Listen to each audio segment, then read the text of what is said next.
ഞാനിത് പഠിച്ചൊരു ക്ലാസ് മുറിയാണ്. അന്ന് ഒൻപതാം ക്ലാസ് എ ഡിവിഷൻ.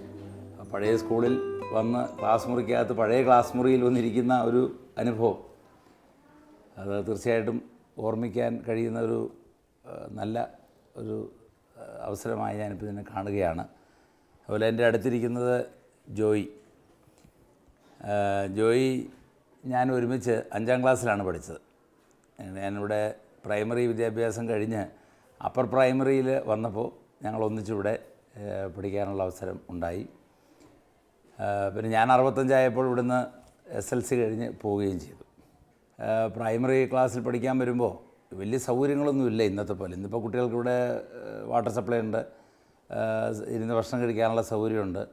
ഞങ്ങളന്ന് പിന്നെ വെള്ളം ഇവിടെ ഒരു കിണറ്റിൽ നിന്നാണ് കോരുന്നത്. അതുപോലെ തന്നെ ഇരുന്ന് കഴിക്കുന്ന ചിലപ്പോൾ ക്ലാസ് മുറിക്കാതിരിക്കുക, അല്ലെങ്കിൽ പറമ്പിൽ എവിടെയെങ്കിലും പോയി ഇരുന്ന് ഭക്ഷണം കഴിക്കും. ഇതൊക്കെയായിരുന്നു ഞങ്ങളുടെ രീതി.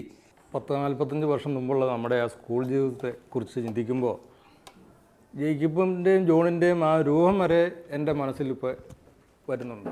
അന്ന് ഈ സ്കൂളിൽ വെള്ളത്തിന് വളരെ ബുദ്ധിമുട്ടുണ്ട്.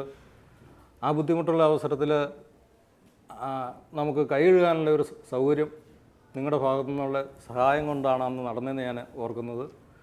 അത് എന്താണെന്ന് വെച്ച് കഴിഞ്ഞാൽ മുട്ടായി വരുന്ന 2 പാട്ട വാങ്ങിച്ചു തരികയും അത് ഒരു പാട്ടയിൽ ഒരു 2 പേര് വെച്ച് കിണറ്റിൽ നിന്ന് വെള്ളം കോരിക്കൊണ്ടുവന്ന് ക്ലാസ് മുറിയിൽ വയ്ക്കുകയും ആ വെള്ളം ഉപയോഗിച്ച് ഉച്ചയ്ക്ക് കൈ കഴുകാനൊരു സംവിധാനം അന്ന് ഏർപ്പെടുത്തി എന്നുള്ളത് നിസ്സാര കാര്യമായിട്ട് എനിക്ക് തോന്നുന്നില്ല. അന്നത്തെ 10,000 കുട്ടികളോട് പഠിക്കുമ്പോൾ കിണറിൻ്റെ ഭാഗത്ത് നിന്ന് തിക്കി കൈ കഴുകാൻ ബുദ്ധിമുട്ടുണ്ട്. അത് മാറ്റാനൊരു അവസരം ഉണ്ടാക്കി തന്നത് എൻ്റെ ഓർമ്മയിൽ ഇപ്പോഴും ഞാൻ ഓർക്കുന്നുണ്ട്. ഏതാണ്ട് UP ക്ലാസ്സിൽ പഠിച്ചിരുന്ന ആ കാലഘട്ടത്തിൽ തന്നെ മറ്റുള്ളവർക്ക് വേണ്ടി സേവനം ചെയ്യാനുള്ള ഒരു മനസ്ഥിതി ഉണ്ടായിരുന്നു എന്നുള്ള വളരെ പ്രകടമായ ഒരു ഇതാണ്. അന്ന് നിസ്സാരമാണെങ്കിൽ തന്നെയും അന്ന് എന്നെപ്പോലെയുള്ള വിദ്യാർത്ഥികൾക്ക് ഒരു പാഠം മേടിക്കാനുള്ള സാമ്പത്തികമായ കഴിവില്ല. യഥാർത്ഥ ഫാക്റ്റ് അതാണ്. 5 മുതൽ 10ാം ക്ലാസ് വരെ ഞാൻ പഠിച്ച സ്കൂളാണിത്. ഇവിടെ വന്ന് നിൽക്കുമ്പോൾ ഒരുപാട് ഓർമ്മകൾ, നല്ല ഓർമ്മകൾ മനസ്സിൽ കൂടി ഇങ്ങനെ കടന്നു പോകും. ഈ സ്കൂള് വളരെ പ്രശസ്തമായ ഒരു സരസ്വതി ക്ഷേത്രമാണ്. 85 വർഷം പിന്നിട്ടൊരു സ്കൂളാണിത്. ഒരുപാട് മഹാരഥന്മാരിവിടെ പഠിച്ചിട്ടുണ്ട്. അതിലെടുത്തു പറയാൻ കഴിയുന്ന ഒരു വലിയ വ്യക്തിത്വമാണ് നമ്മുടെ മുൻ രാഷ്ട്രപതി KR നാരായണൻ. അദ്ദേഹം ഈ സ്കൂളിൽ പഠിച്ചു. അന്ന് ഞങ്ങളൊക്കെ പഠിച്ച സ്കൂൾ കെട്ടിടം അതാണ് ഇവിടുത്തെ പ്രധാന കെട്ടിടമായി ഇപ്പോഴും തന്നെ നിൽക്കുന്നത്. ഇതിൻ്റെ തൊട്ടുപുറകിൽ കാണുന്ന ഈ ചൂളമരം, 3 ചൂളയുണ്ടായിരുന്നു, 2 പോയി. പക്ഷേ ഒരു ചൂളമരം ഇപ്പോഴും ഇവിടെ തന്നെ അവശേഷിക്കുന്നുണ്ട്. രാഷ്ട്രപതിയെ കണ്ട ഈ പരിപാടിക്ക് ഇവിടെ അദ്ദേഹത്തെ കൊണ്ടുവരാൻ വേണ്ടി ഞങ്ങളൊന്ന് ക്ഷണിക്കാൻ പോയപ്പോൾ അദ്ദേഹം ആദ്യം ചോദിച്ചത് ആ ചൂളയെല്ലാം ഇപ്പോഴുണ്ടോ എന്നാണ്. അടുത്തിരിക്കുന്നത് പൗലോസ് സാറാണ്. എൻ്റെ ഗുരുനാഥനാണ്. എന്നെ 8ാം ക്ലാസ്സിലും 9ാം ക്ലാസ്സിലും 10ാം ക്ലാസ്സിലും പഠിപ്പിച്ചിട്ടുണ്ട്. ഞാനിവിടുന്ന് പോയതിന് ശേഷം അദ്ദേഹം ഈ സ്കൂളിൻ്റെ ഹെഡ് മാസ്റ്ററായിട്ട് കുറേ വർഷക്കാല സേവനം അനുഷ്ഠിച്ചു. ഞങ്ങളൊക്കെ ഒത്തിരി എല്ലാ രംഗത്തും, ഞാനിവിടെയൊക്കെ ഒരുപാട് നാടകം കളിച്ചിട്ടുണ്ട്, സ്പോർട്സ് പരിപാടി, NCC, ഇതിലെല്ലാം ആക്ടിവിറ്റീസും ഉണ്ടായിരുന്നതാണ്. അപ്പോൾ അന്ന് ഞങ്ങൾക്കൊക്കെ എല്ലാ പ്രോത്സാഹനവും നൽകിയ ഓർമ്മിക്കാൻ കഴിയുന്ന അധ്യാപകരിലൊരാളാണ് പൗലോസ് സാറ്.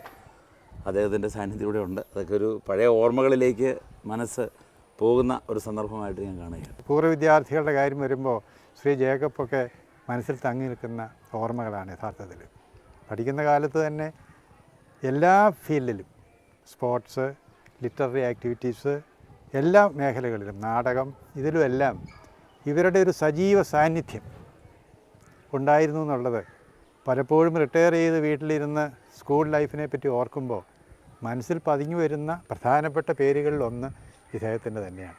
അത് ഒരു സന്തോഷകരമായൊരു അനുഭവമായിട്ട് തന്നെ തോന്നുക.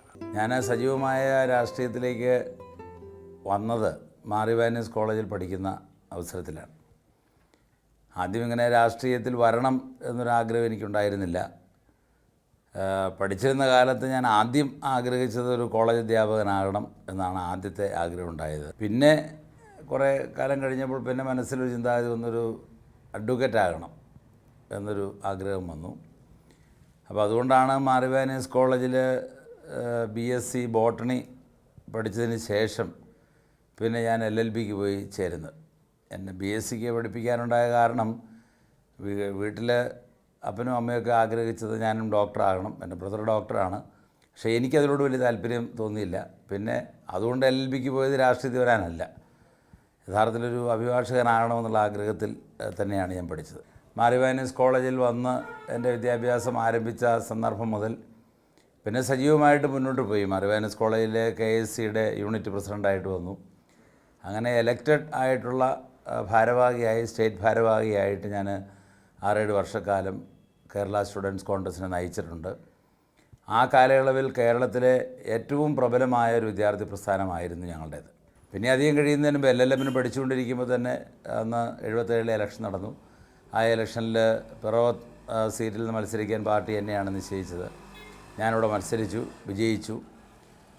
നിയമസഭയിൽ അന്ന് ആദ്യമായിട്ട് കടന്നു വരാനുള്ള അവസരം ഉണ്ടായി.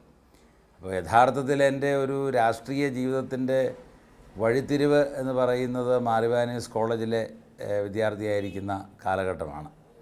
ഞാനന്നും അവിടെ കലാപരിപാടികൾ, മറ്റ് കാര്യങ്ങളൊക്കെ നടത്തുമായിരുന്നു. ഞാനും ജഗതി ശ്രീകുമാറും ഒന്നിച്ച് പല നാടകങ്ങളിലും കോളേജിൽ വെച്ച് അഭിനയിച്ചിട്ടുണ്ട്.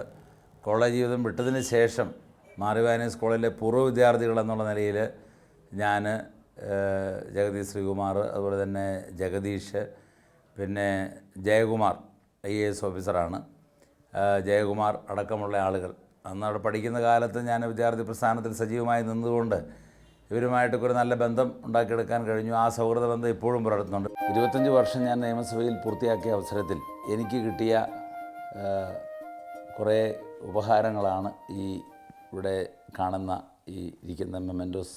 ഇത് ജനങ്ങൾ എനിക്ക് നൽകിയ ഒരു പവിഴമായിട്ടോ മുത്തായിട്ടോ അല്ലെങ്കിൽ അവരുടെ സ്നേഹത്തിൻ്റെ പ്രതീകമായിട്ടോ ഏത് നിലയിൽ വേണമെങ്കിലും കാണാൻ എനിക്ക് കഴിയും.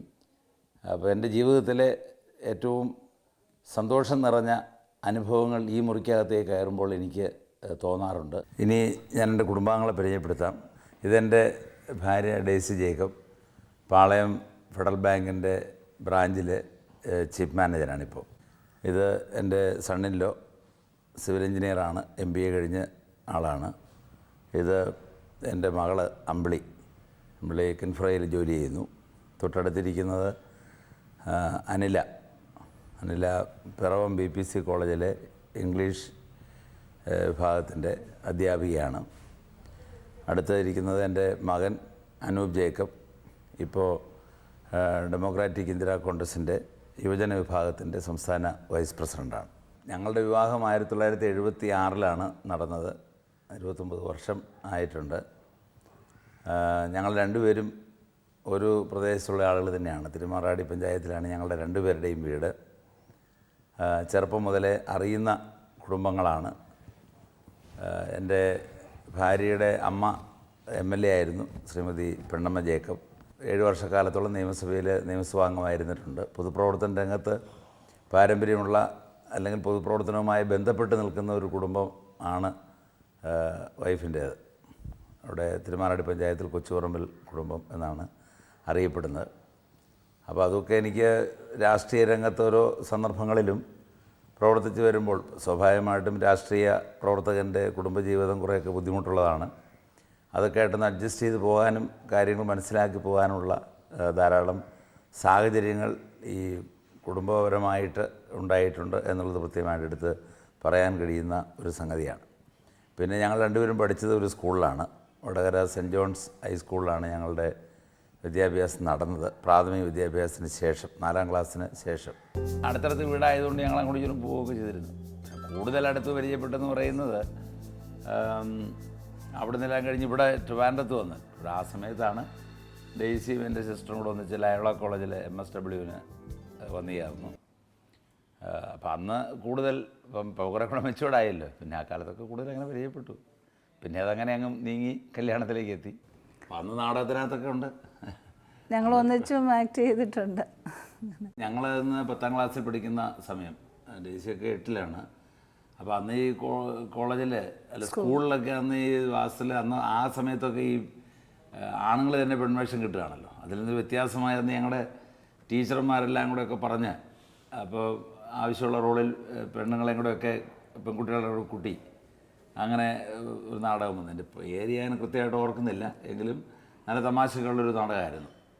എനിക്ക് തോന്നുന്നു SL പുരത്തിൻ്റെ നാടകമാണോ ആണെന്ന് എനിക്കൊരു ഓർമ്മ തോന്നുന്നു ആ സമയത്ത്. ഒരുക്കി തീർന്ന മെഴുകുതിരികളെന്നോ അങ്ങനെ. അതാണ്, അതായിരിക്കും. ഏതോ ഒരു നാടകമാണ്, പിന്നെ പ്രത്യേകമായിട്ട് പേര് അങ്ങോട്ട് റിക്കളക്ട് ചെയ്ത് വരുന്നില്ല. അപ്പോൾ അങ്ങനെയൊക്കെയുള്ള ഒരു കുടുംബപരമായ ഒരടുപ്പവും കാര്യങ്ങളും, പിന്നെ നാട്ടുമ്പുറമല്ലേ, നാട്ടുമ്പുറമാകുമ്പോൾ ഒക്കെ കൂടുതൽ ആളുകളെ അറിയാനും അടുക്കാനും ഒക്കെ ഉള്ള അവസരമുണ്ടല്ലോ. ടൗൺ പോലെ അല്ലല്ലോ, ഓരോ വീടും ഓരോ വീട്ടിലുള്ളവരെ എല്ലാവർക്കും അറിയാം. അതാണ് നാട്ടുമ്പുറത്തിൻ്റെ ഒരു പ്രത്യേകത. ഇപ്പോൾ ഞങ്ങളൊക്കെ നാട്ടുമ്പുറത്ത് ജനിച്ച് വളർന്ന ആളുകളാകുമ്പോൾ ഒരുപാട് ഇങ്ങനെ ഒരു സാമൂഹ്യമായിട്ടുള്ള ഒരു ബന്ധം കൂടുതലുണ്ടാക്കാനായിട്ട് കഴിഞ്ഞിട്ടുണ്ട്.